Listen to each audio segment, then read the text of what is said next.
सिलाई की शुरुआत हम हाथ की सुई से लगाए गए आवश्यक टाँकों से करेंगे, जिसमें कच्चा टाँका लगाना, पखिया लगाना, बटन स्टिच करना, बटन होल बनाना, ये सारी चीज़ें हाथ की सुई से करने के लिए हमें सीखना चाहिए, क्योंकि ये किसी भी कपड़े को पूरा करने के लिए बहुत ही ज़रूरी है।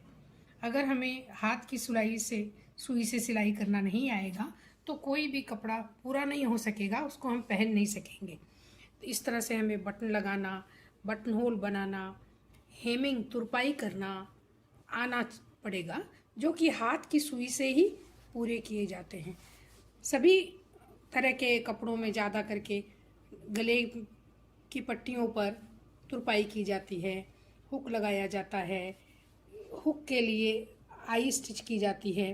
तो ये सारी स्टिचेस बहुत ज़रूरी है सीखना। तो इस तरह से आप स्टेप बाय स्टेप अगर फॉलो करेंगे तभी एक पूरी तरह एक ड्रेस, एक पूरा कपड़ा सिलना सीखेंगे। हाथ की सिलाइयाँ सीखने वाले हैं, जिसके लिए मैंने 6 बाई 6 का एक कपड़ा लिया है। इसको हम फोल्ड कर देंगे। फोल्ड करने के बाद इस पे हम 3 निशान लगाएंगे। यहाँ पे मेरे पास हाथ की सुई में लाल रंग का धागा है, जिससे सिलाई आपको बिल्कुल साफ दिखाई पड़ेगी। धागे को गांठ लगाने के लिए 2-3 बार इस तरह से रैप करेंगे और इस तरह से ट्विस्ट करके खींच लेंगे तो नॉट आ जाएगी। इस तरह से नॉट बन जाएगी। अब हम पहली स्टिच बनाएंगे, जो कि है बास्टिंग कच्चा टाँका। कच्चा टाँका लगाने के लिए इस तरह से हम निकालेंगे धागे को और बराबर बराबर स्टिचेस इस तरह से लगाते जाएंगे। ये कच्चा टाँका सिलाई के दौरान कच्चा टाँका लगाने के लिए ये बहुत ज़रूरी है। गले की पट्टी सिलने के लिए, पाइपिंग के लिए, तुरपाई के लिए, बहुत सारी चीज़ों के लिए कच्चा टाँका लगाने की ज़रूरत पड़ती है।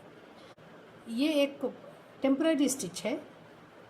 After permanent stitch we can remove this. Permanent stitch बनाने के बाद इस स्टिच को हम निकाल सकते हैं।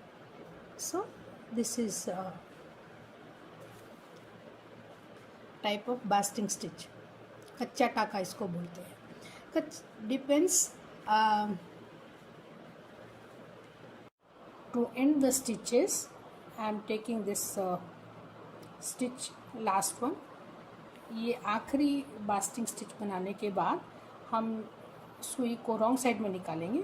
आई am taking my needle towards wrong side and to close the stitches take the last one stitch. आखिरी वाली स्टिच के अंदर से इस तरह से सुई निकालेंगे, कपड़े को नहीं लेंगे। Don't take the fabric, only the last stitch and after this insert your needle in this loop. इस लूप के अंदर से सुई को निकालेंगे और धागे को हम कट कर देंगे।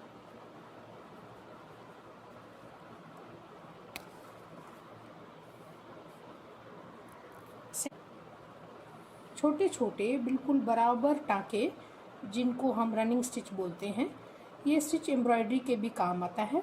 और जहाँ पर छोटी एरिया है कपड़े में, जहाँ पर हम बास्टिंग नहीं कर सकते, बड़े टाँके नहीं लगा सकते, वहाँ पर छोटे टाँके लगा सकते हैं। इसको हम एम्ब्रॉयडरी की तरह या कपड़े पर सजावट की तरह भी इस्तेमाल कर सकते हैं।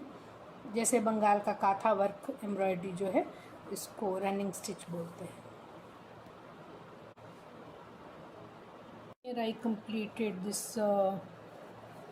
running stitch. Running stitch इस तरह से पूरी हो गई है। And take out the needle towards wrong side and same way insert your needle in a last stitch. आखिरी स्टिच के अंदर इस तरह से सुई को डालेंगे और बंद कर देंगे।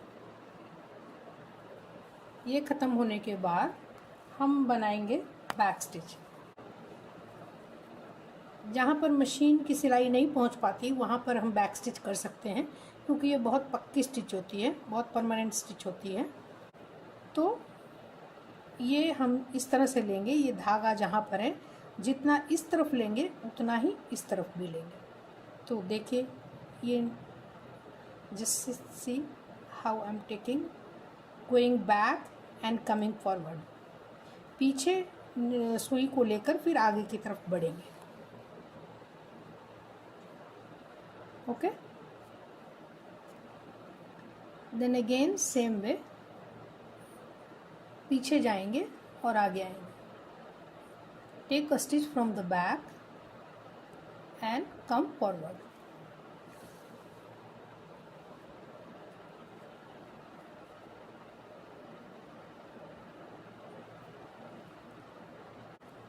बैक स्टिच भी एक तरह का एम्ब्रॉयडरी स्टिच है। जहाँ पर मशीन की सिलाई नहीं पहुँच पाती है वहाँ पर हम हाथ से इस तरह की सिलाई कर सकते हैं, जो कि बहुत पक्की होती है और देखने में मशीन की सिलाई जैसी ही दिखाई देती है।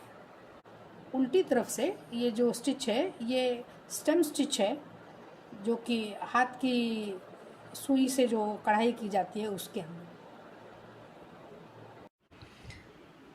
तुरपाई कैसे करते हैं इस वीडियो में हम देखेंगे। So first I will fold 1/4 inch of this the edges of the fabric. कपड़े के किनारे को पहले एक चौथाई 1/4 इंच इस तरह से फोल्ड करेंगे और उसके बाद एक 1/2 इंच या 1 इंच फोल्ड करेंगे। Then refold the edges by 1/2 inch और 1 inch. I secure this fold with the all pin. All pin लगा करके इस मोड़ को हम सेव कर देंगे। ये जो मोड़ है ये 1/2 इंच से 1 इंच और आपकी ज़रूरत के हिसाब से ले सकते हैं। Then I repeat the fold up to the end. आखिर तक हम इस तरह से फोल्ड करेंगे और ऑल पिन लगा करके इसको सिक्योर कर देंगे। ये कर लेने के बाद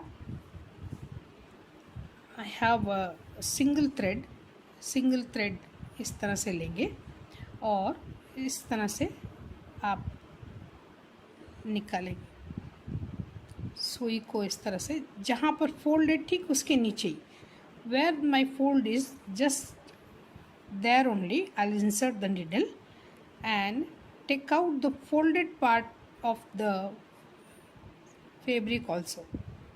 इस तरह से हम लेंगे सुई को, जहाँ पर मोड़ है फोल्ड है वहाँ से ठीक इस मोड़ को भी निकालेंगे।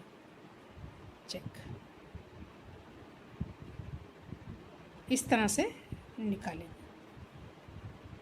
And pull the thread correctly. धागा जो खींचेंगे वो पूरा करेक्ट होना चाहिए, न लूज न tight. Okay, then hold this and repeat the same by taking this main fabric very small. Okay, जो मेन कपड़ा है उसको बहुत छोटा सा हिस्सा हम सिलाई में लेंगे और सुई मेरी आगे की तरफ जाएगी, आगे की तरफ बढ़ेंगे इस तरह से।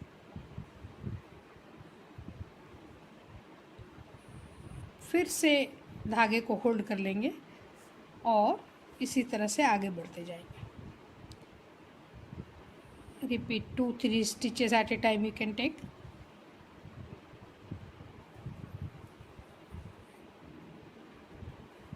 इस तरह से 2-3 टाँके एक साथ लगाएंगे और एक बार में धागे को अच्छी तरह करेक्ट टाइट पुल करेंगे और इसको होल्ड करते जाएंगे, जिससे कि धागा फिर से ढीला ना हो। सॉरी, राइट साइड में ये इस तरह से दिखाई देगी, ये रॉन्ग साइड में जहाँ से हम स्टिच कर रहे हैं वो इस तरह से दिखाई देगी। एक और तरह की हेमिंग होती है, दैट इज़ इनविजिबल हेम और ब्लाइंड हेम भी बोलते हैं। ब्लाइंड हेम के लिए हम खाली मेन कपड़े का एक छोटा सा हिस्सा सुई में उठाएंगे इस तरह से और इस फोल्ड के अंदर डाल देंगे।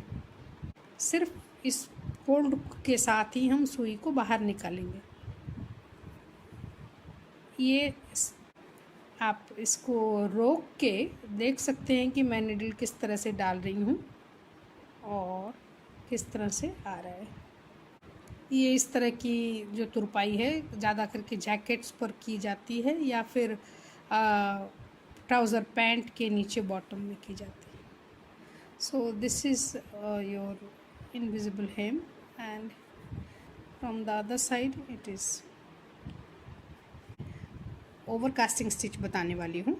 ये स्टिच करने से ये जो कपड़े के किनारे के धागे निकल जाते हैं, इनको रोकने के लिए ये स्टिच किया जाता है. तो over casting stitch is done with the single thread of needle. Single thread धागा लेके इस स्टिच को करेंगे. ये स्टिच एक बराबर इस तरह से लिए जाती हैं. The needle, insert your needle and थोड़ा सा क्रॉस लेंगे और इस तरह से थोड़ा सा और इस तरह से स्टिच करते जाएंगे. बिल्कुल बराबर बराबर स्टिचेस लेंगे और इस तरह से करते जाएंगे.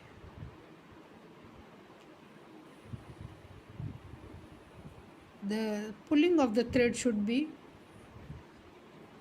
just close this way. ये जो धागा जो हम खींचेंगे ये टाइट नहीं लेंगे, बिल्कुल लूज रखेंगे और इस तरह से ये स्टिच की जाती है.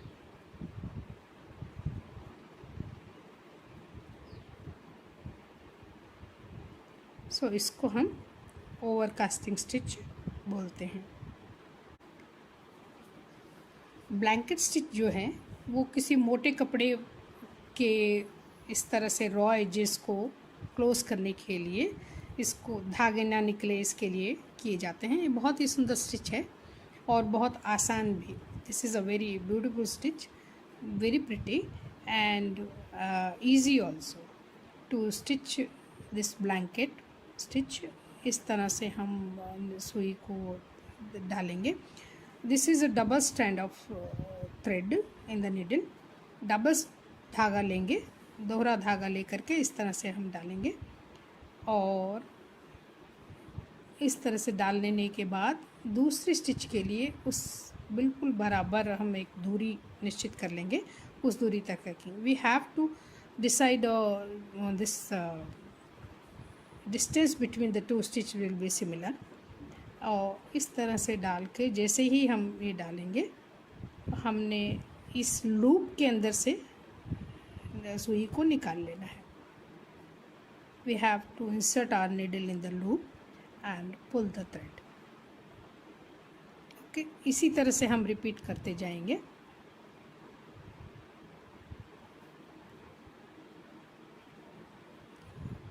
पीछे से आगे की तरफ, from back to front, the insert in the loop.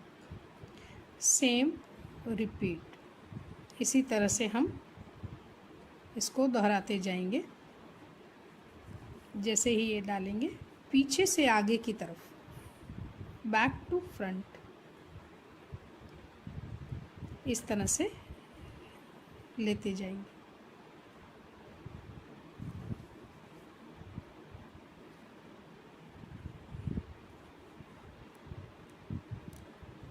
ये डिज़ाइनर स्टिच की तरह भी यूज़ कर सकते हैं.